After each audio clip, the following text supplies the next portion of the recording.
Selamat pagi. Hari ini kita akan membahas matematika bab 2, yaitu tentang pertidaksamaan rasional dan irasional satu variabel.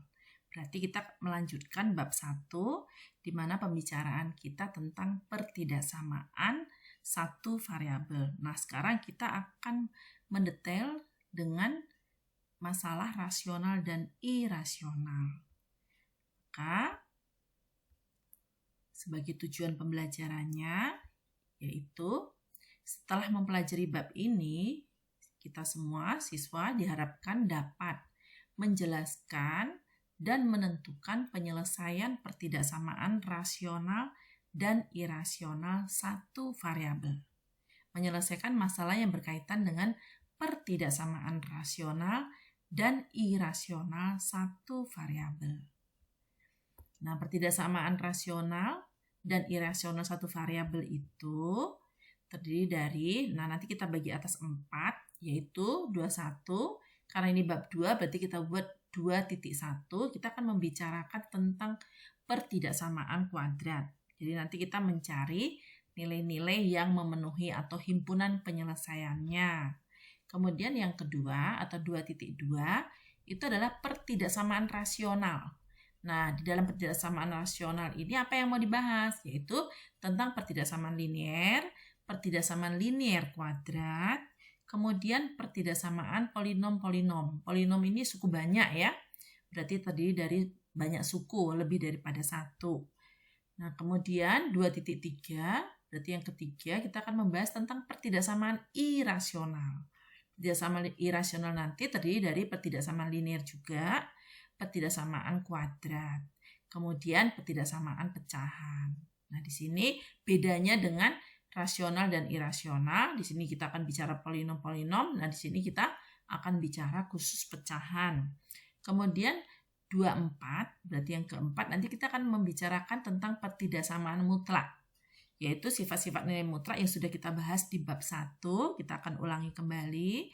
Kemudian PTNM, berarti pertidaksamaan nilai mutlak yang linier, kita mengulang sedikit lagi. Kemudian pertidaksamaan nilai mutlak untuk pecahan. Seperti ini ya, jadi ini nanti bahasan kita untuk bab 2. Kita masuk ke pertidaksamaan kuadrat. Nah, pertidaksamaan kuadrat itu kita akan bahas seperti ini. Jadi bentuk umumnya pertidaksamaan kuadrat atau kita singkat dengan PTK itu adalah AX kuadrat ditambah BX ditambah C lebih kecil dari 0. Itu bentuk yang pertama. Bentuk yang kedua yaitu AX kuadrat ditambah BX tambah C lebih besar dari 0. Bentuk yang ketiga, AX kuadrat ditambah BX tambah C lebih kecil atau sama dengan 0. Kemudian bentuk yang keempat, AX kuadrat ditambah BX tambah C lebih besar atau sama dengan 0. Di mana ketentuannya A, B, C adalah konstanta dan A tidak boleh sama dengan 0. Kalau A-nya sama dengan 0 tentu tidak persamaan kuadrat lagi ya, karena ini harus sama dengan 0. Nah, mari kita bahas ketentuan-ketentuannya. Nah, cara menyelesaikan pertidaksamaan kuadrat. Pertama, jadikan ruas kanan itu sama dengan 0. Jadi, sebelah kanan pokoknya tidak ada bilangan yang lain kecuali 0. Contohnya seperti ini. Misalnya ada pertidaksamaan yaitu 2x kuadrat seperti ini. Jadi ini 2x kuadrat min ya, depannya ada min. Kemudian ditambah 10x lebih kecil atau sama dengan 12. Nah, ini diusahakan supaya sebelah kanannya sama dengan 0. Sehingga seperti ini. Nah, kalau ini supaya 0 kan kita kurangi 12. Maka sebelah kiri kita kurangi 12 juga.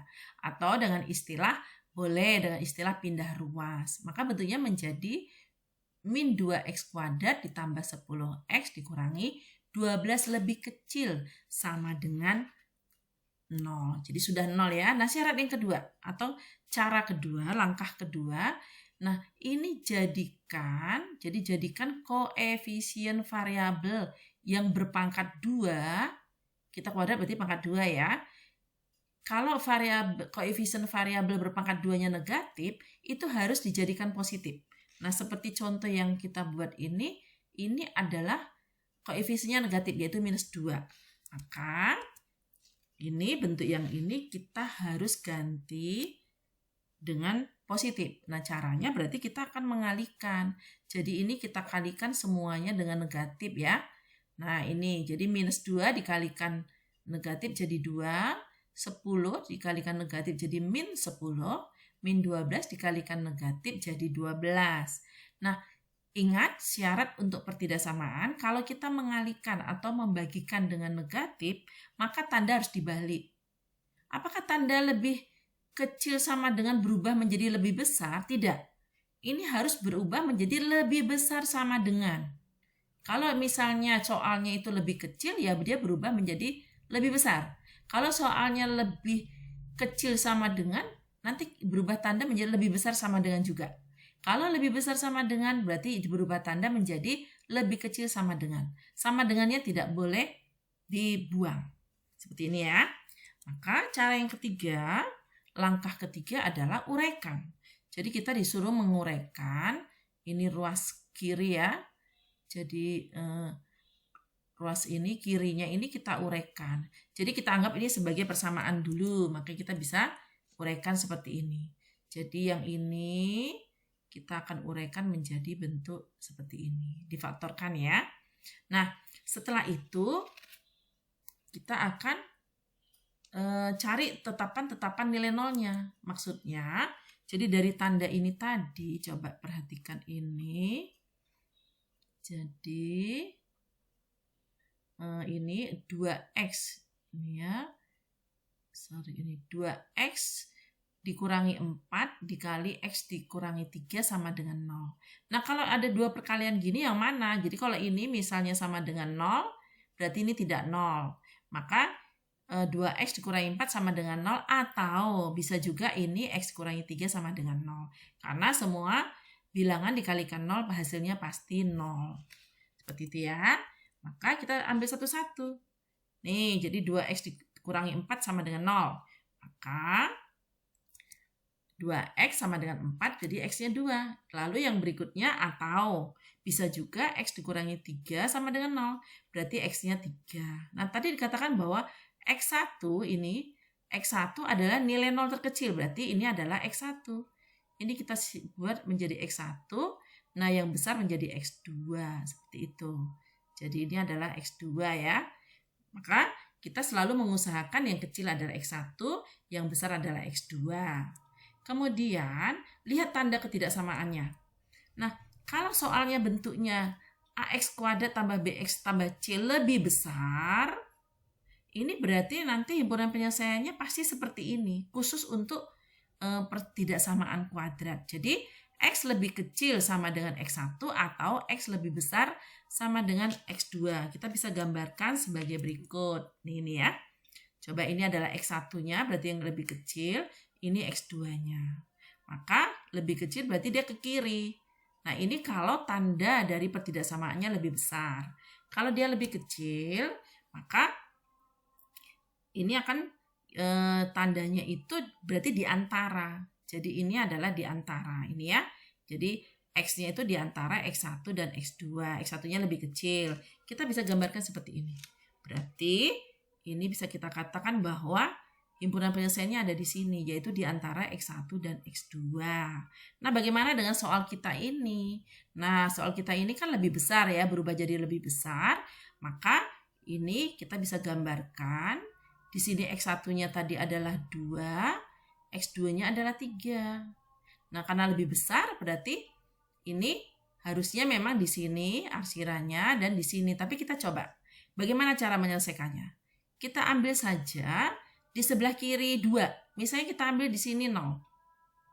Nah, 0 ini kita masukkan ke dalam sini. Ke dalam pertidaksamaan ini. Masukkan 0.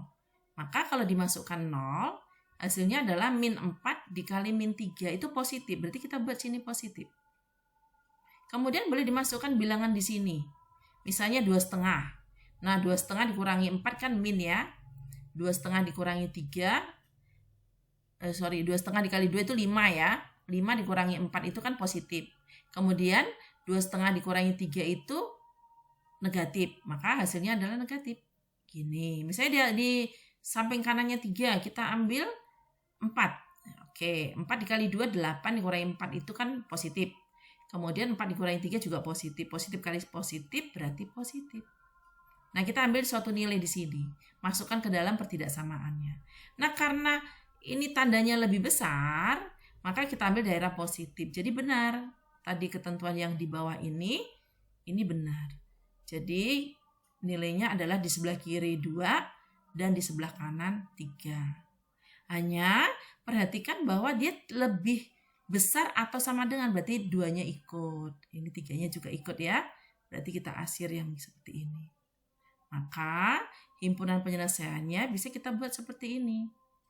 Yaitu X di mana X lebih kecil sama dengan 2 atau ini kita tulis atau X lebih besar sama dengan 3. Nah, ini untuk contoh kita untuk menjelaskan caranya ini. Nah, selanjutnya kita akan latihan soal. Soal-soal ini mudah sekali. Nanti kalian boleh latihan, karena dengan latihan pasti semuanya bisa mengerti dan bisa terselesaikan. Nih ya. Terima kasih.